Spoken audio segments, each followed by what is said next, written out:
Aspirants of European Diploma in Intensive Care. Here I am Dr. Sunil Garg to guide you in the journey.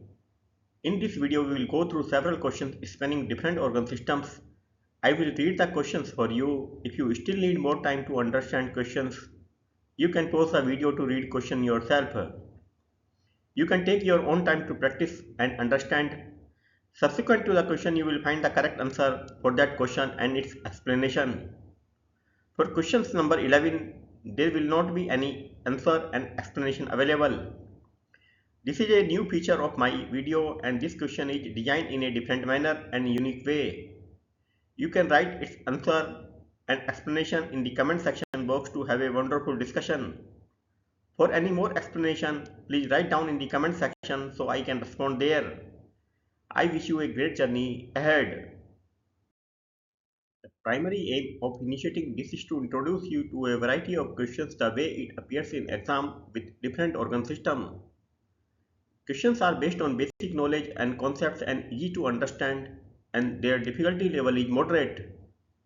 These questions are designed to test knowledge and understanding of critical care. The explanation provides the rationale behind the correct answer, helping to reinforce learning and understanding of key concepts in critical care medicine. Now you can see questions and their choices. Question number 1. A 27-year-old male who was admitted in sepsis developed ARDS and now requiring invasive mechanical ventilation. Based on the current best evidence, which of the following ventilation terminology best suits a patient of ARDS who is on invasive mechanical ventilation?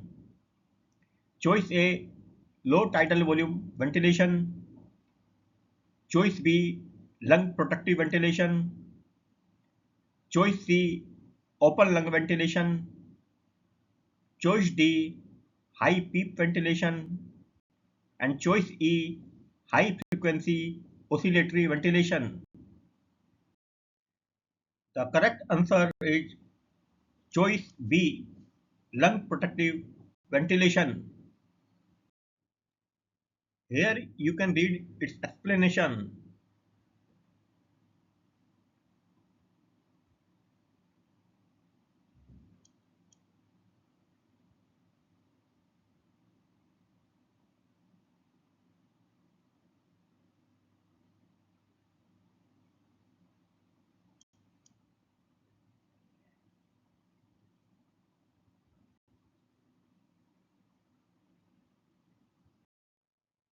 Question number 2.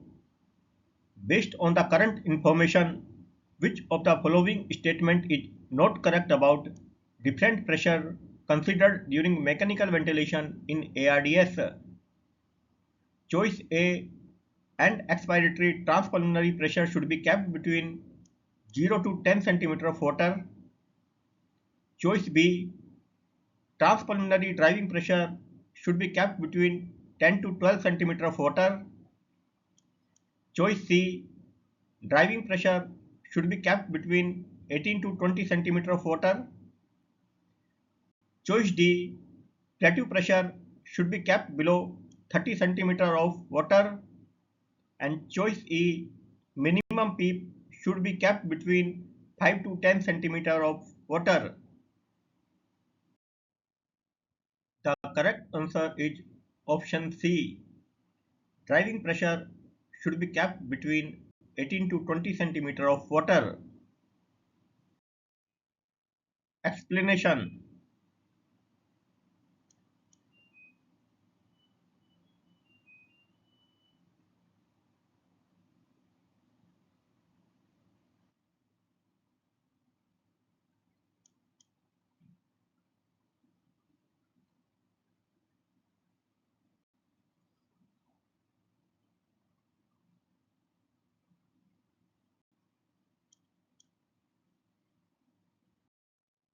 Question number 3.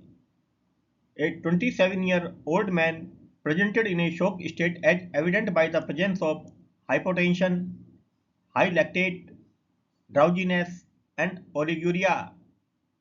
He was resuscitated with balanced crystalloids and initiated on norepinephrine infusion. While the patient was under evaluation, he was given 100 mg hydrocortisone intravenously bolus as his blood pressure did not respond well to the administered treatment. It was decided to start him on vasopressin infusion. Which of the following statement best reflect vasopressin use? Option A. It should be given to patient in shock if there is an inadequate response to norepinephrine. Option B. It should be given to patients who have inadequate response to catecholamine vasopressors and shock is vasodilatory. Option C. It should be given to a patient if a patient has vasodilatory shock due to cervical spine injury. Option D. It should be given to a septic shock patient if there is poor response to catecholamine vasopressor and systemic vascular resistance is high. And option E. It should not be given to a patient with the intention to reduce the dose of catecholamine vasopressor. The correct answer is option B. It should be given to patients who have inadequate response to catecholamine vasopressor and shock is vasodilatory. Explanation.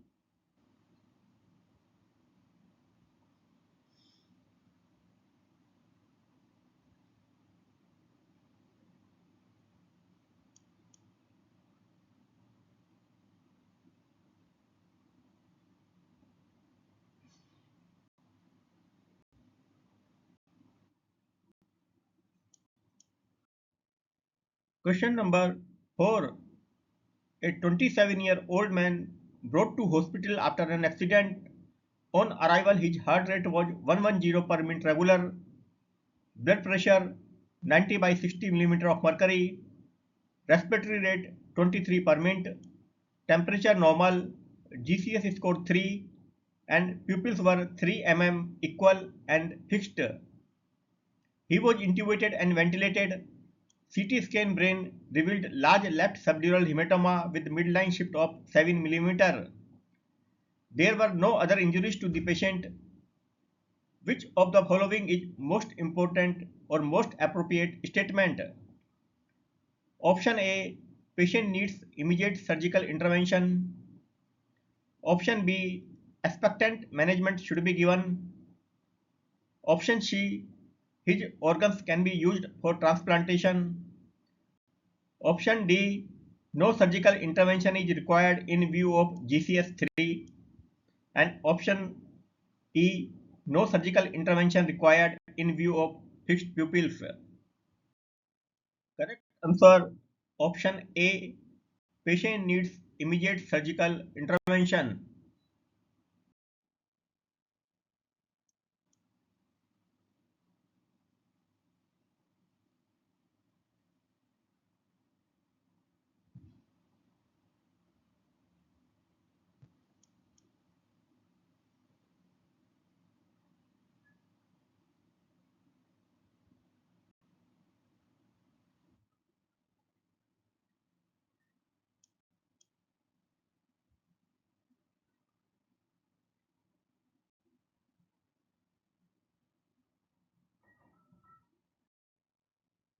Question number 5.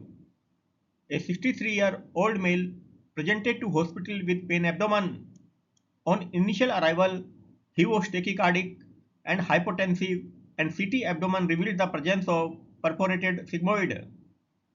He was initiated on broad-spectrum antibiotic which consisted of piperacillin tazobactam and metronidazole along with initial resuscitation. Though his initial blood culture turned out to be negative, the sample sent from abdomen after surgery revealed the presence of E. coli which was resistant to meropenem and positive for New Delhi metallobeta-lactamase. Based on this information, which of the following is appropriate intervention? Choice A. Continue piperacillin tazobactam and metronidazole. Choice B. Continue piperacillin tazobactam and stop metronidazole. Choice C. Stop piperacillin tazobactam and metronidazole and initiate meropenem extended infusion. Choice D. Stop piperacillin tazobactam and metronidazole and initiate ceftazidime avibactam. And choice E, stop piperacillin tazobactam and metronidazole and initiate ceftazidime avibactam and aztreonam. Correct answer is option E, stop piperacillin tazobactam and metronidazole and initiate ceftazidime avibactam and aztreonam.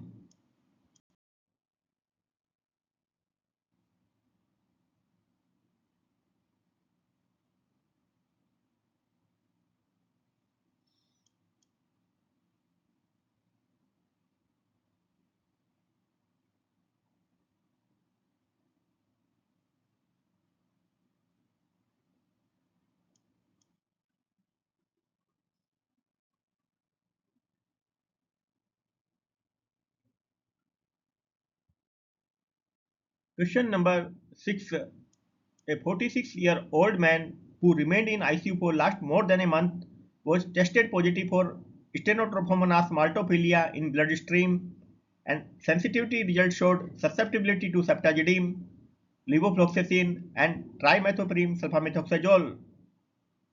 Based on lab results, the most appropriate treatment option will be option A, ceftazidime, option B, trimethoprim sulfamethoxazole, option C, levofloxacin, option D, the combination of trimethoprim sulfamethoxazole and levofloxacin, and option E, the combination of trimethoprim sulfamethoxazole and ceftazidime. The correct answer is option D, the combination of trimethoprim sulfamethoxazole and levofloxacin.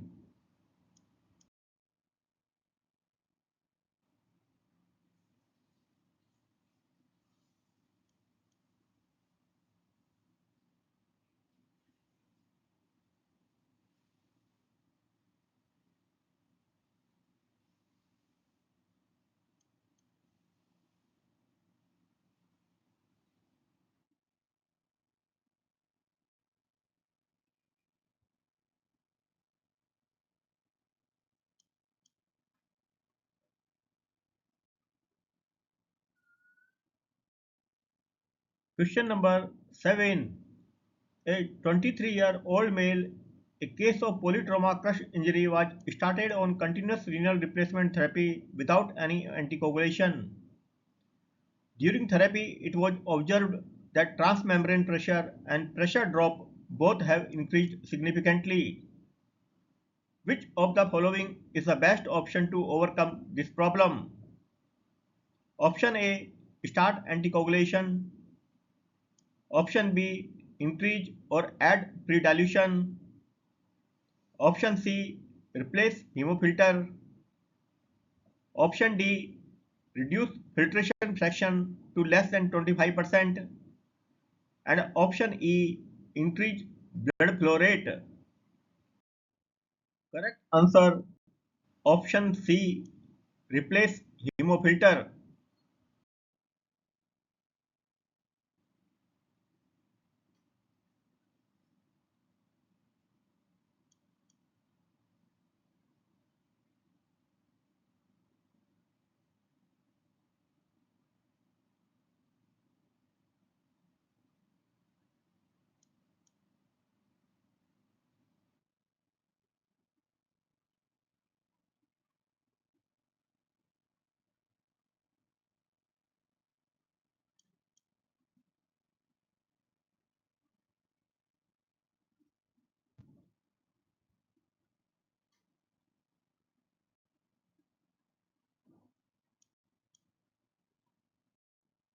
Question number 8.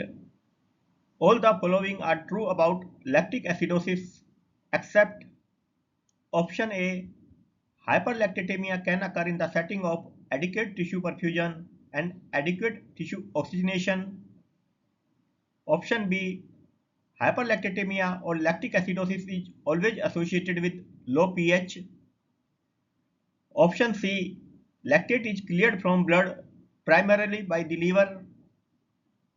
Option D.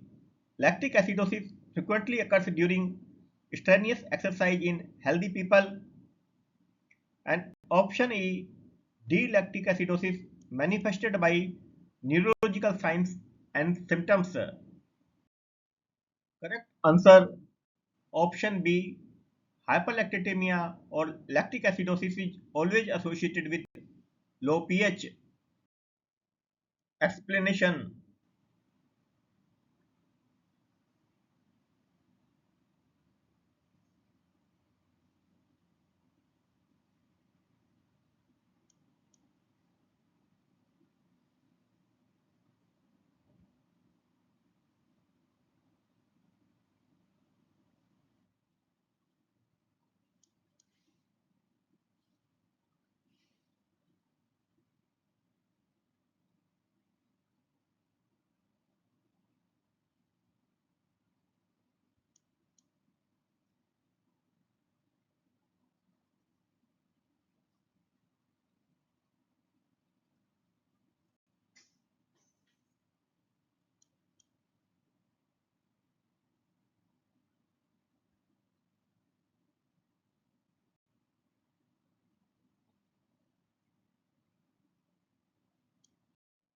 Question 9.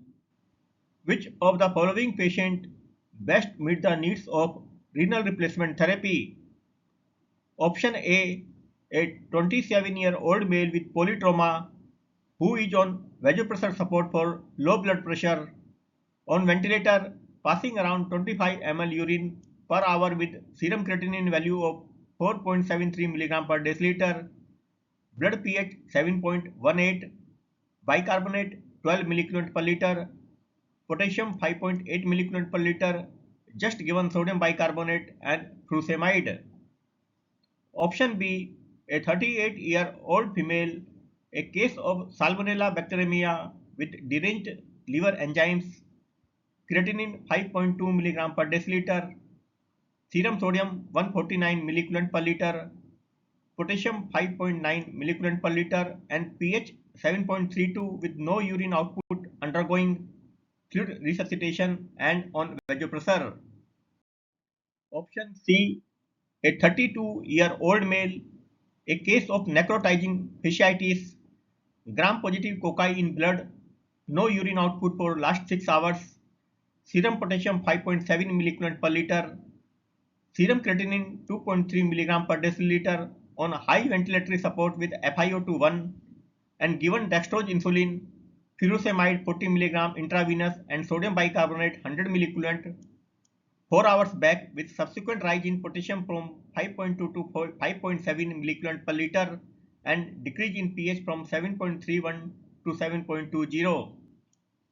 Option D, a 62-year-old male with dilated cardiomyopathy on medical management, acute on chronic kidney disease, presented in breathlessness, diagnosis yet unclear, no urine output, serum creatinine 6.72 mg per deciliter and serum potassium 5.8 millicurie per liter.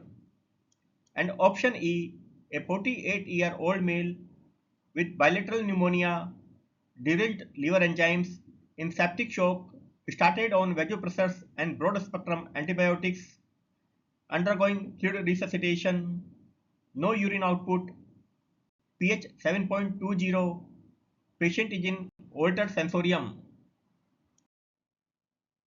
The correct answer option C, a 32-year-old male, a case of necrotizing fasciitis, gram-positive cocci in blood, no urine output for last 6 hours, serum potassium 5.7 millicurie per liter, serum creatinine 2.3 mg per deciliter on high ventilatory support with FiO2 1 and given dextrose insulin, furosemide 40 mg intravenous and sodium bicarbonate 100 millicurie 4 hours back with subsequent rise in potassium from 5.2 to 5.7 millicurie and decrease in pH from 7.31 to 7.20.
Question number 10. A 38-year-old female presented with pain and swelling in right lower limb of several days duration. Vascular Doppler of lower limb confirmed the presence of deep venous thrombosis. On further evaluation, she was diagnosed to have antiphospholipid antibody syndrome in association with systemic lupus erythematosus. In terms of management of her deep venous thrombosis, which of the following statement is most appropriate? Option A. Initiate low molecular weight heparin in hospital followed by rivaroxaban on discharge. Option B. Initiate unfractionated heparin in hospital followed by apixaban on discharge. Option C. Initiate low molecular weight heparin followed by warfarin for 4 to 5 days and until INR is in therapeutic range for 2 days and continue warfarin on discharge. Option D. Initiate rivaroxaban in hospital and continue thereafter on discharge. Option E. Initiate dabigatran in hospital and continue thereafter on discharge. The correct answer is option C.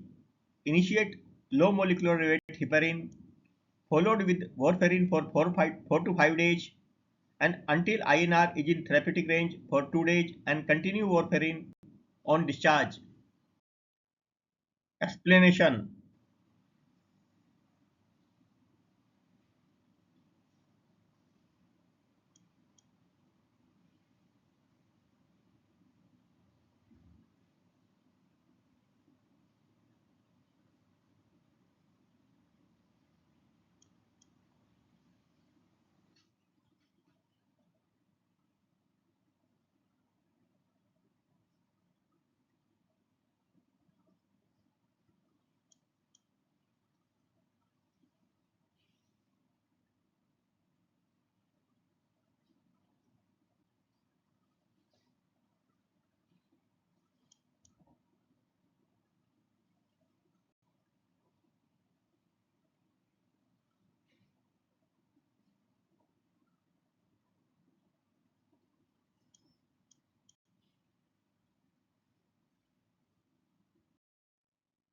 Thanks for watching this video. If you have any feedback, suggestions or comments, please write down in the comment section. Once again, thanks for watching this video. See you in next video on some interesting topics and questions. Till then, bye and take care.